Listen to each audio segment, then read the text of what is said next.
Happy Thursday.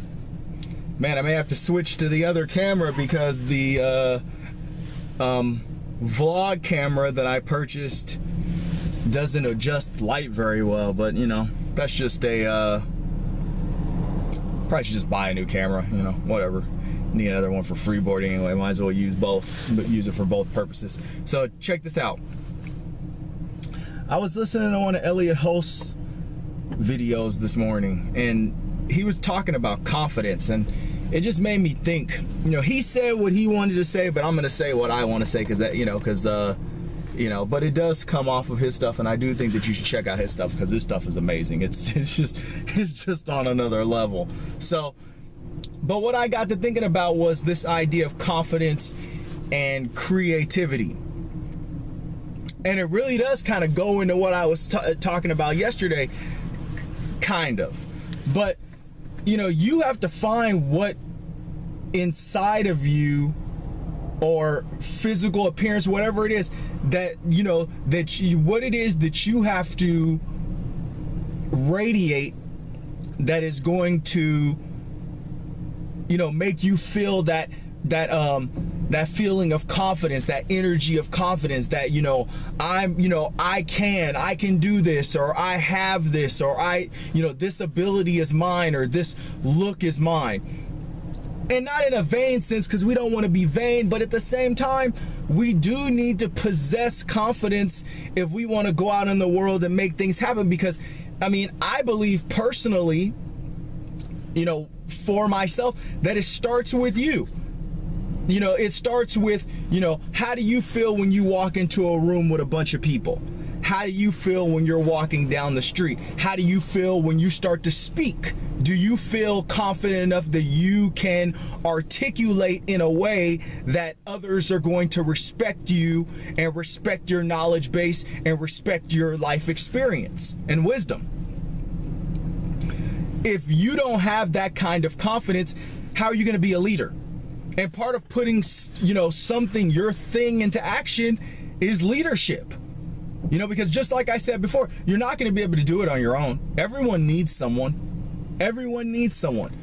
You know, those that have even, you know, just the one person that comes to my mind, the author of the 48 Laws of Power, Robert Greene. Robert Greene is an amazing writer, but if you listen to him and he talks about, you know, the process that he puts into, you know, creating and these magnificent books, he took in and took Ryan Holiday, another author, under his wing, leadership and mentorship, and taught Ryan Holiday his process, and then he used Ryan Holiday, or took advantage of Ryan Holiday's research experience to help him for his book. So there's no telling if some of these books would have been the magnitude that they are without his gaining the assistance of Ryan Holiday. Because Ryan Holiday is a great author too. And you look at all these people that I study, and you figure out that they have this, you know, they have these other people attached to them, which, as I said, that's leadership. If you don't have confidence, you're not going to be a good leader. And great people aren't going to want to lock onto you if you're not a great leader. And that great leadership capability comes from confidence. Everyone that I've ever known that was not a good leader, personally, I felt like they were not confident people. And I had to get them out of my life just like that. Boom, you're gone. Because, you know, those are where your haters come from. A leader has to have confidence because a leader can't be afraid of their student or their, you know, Padawan, or whatever you want to call it, you know, using the terminology from Star Wars, since Star Wars is coming out soon. You know, are you going to be upset if your student beats you? Are you going to be upset if your student, or the person that you're supposed to be bringing along, starts to become better than you, or smarter than you, or more able than you? Because if that's the case, you don't need to be a leader, because that's inevitable. I teach martial arts. I want my students to beat me up. I want my students to capitalize on my mistakes because I want them to grow past where I'm at. That's the reason why I teach. Why would I want to teach something and keep everyone underneath me? That's confidence. I'm confident enough in who I am to where if I'm getting dominated at something that I'm supposedly good at, I don't care. I'm sharing what I know. And, it was a collective, process of, when as far as time is concerned. I mean, for the most part, I've always been a pretty confident person. I had some growth to do in certain, specific areas, but over the course of my life, looking back to childhood, I was always a pretty confident person, man. And I was a heavy kid, but I was always still pretty confident. Are there some times where I kind of felt like, the fucker said something or, whatever like that, excuse my language, but that's what I was thinking at the time, because I was a child. But, outside of those little situations like that, I never, I always felt pretty confident. And that, shows in who I am today. You don't change, you change, but you don't change that much. I radiate confidence. And if I'm going to talk about what got me here, reading, gaining more knowledge, challenging my own ideals, challenging the things that I believed that were right. That got me more confidence. Because, there's more confidence in humility, athletics, playing sports, being a martial artist, gaining, enough understanding in martial arts to start to instruct and help people to, gain these skills. That gives me confidence. Obviously, being a father, that I should have said that one first, but, I'm just thinking from, past on. I was a martial artist before I was a father, so I'm just working in time. My partner gives me confidence. So maybe, what it is you need, maybe if your relationship, I had past relationships, they weren't as fulfilling as this relationship that I'm in now is. So maybe it's your partner. Maybe it's your job.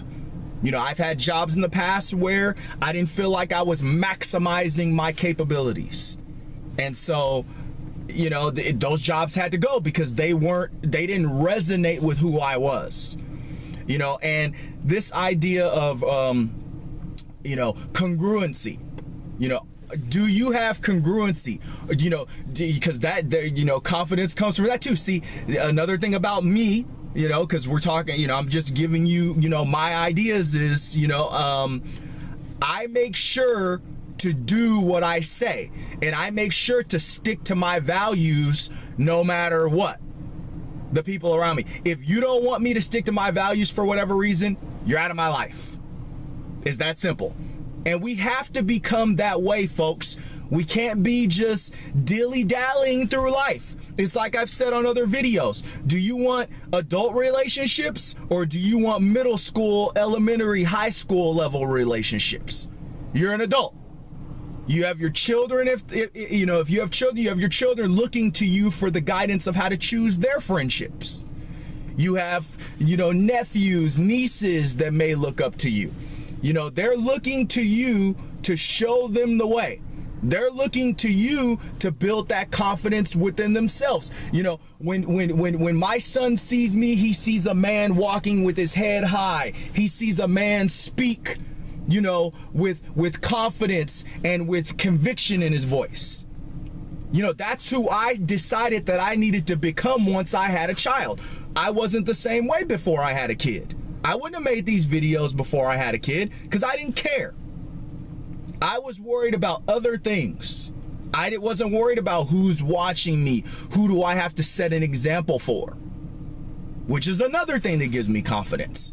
You know, I have grown in my level of confidence from, you know, understanding that I research how to be a better person, research how to speak better, research how to set a better example for my son so he can go out in the world and be a benefit to humanity, a person that society values as a great person that helps other people. See, and as I said, I don't know what it's going to take for you to get there. All I can do is talk about what, you know, I've been through, but you can research these topics. You can read books. You can get around other people that can tell you what your strengths are, and then you can begin to build on those strengths. You can get around mentors who can, you know, isolate your weaknesses, explain them to you, and help you to build on, you know, those weaknesses into strengths. But that takes time, it takes application, it takes action, it takes actionable steps. What is it going to take for you to get into that mindset of trying to figure these things out? But that's for you to decide. Happy Thursday.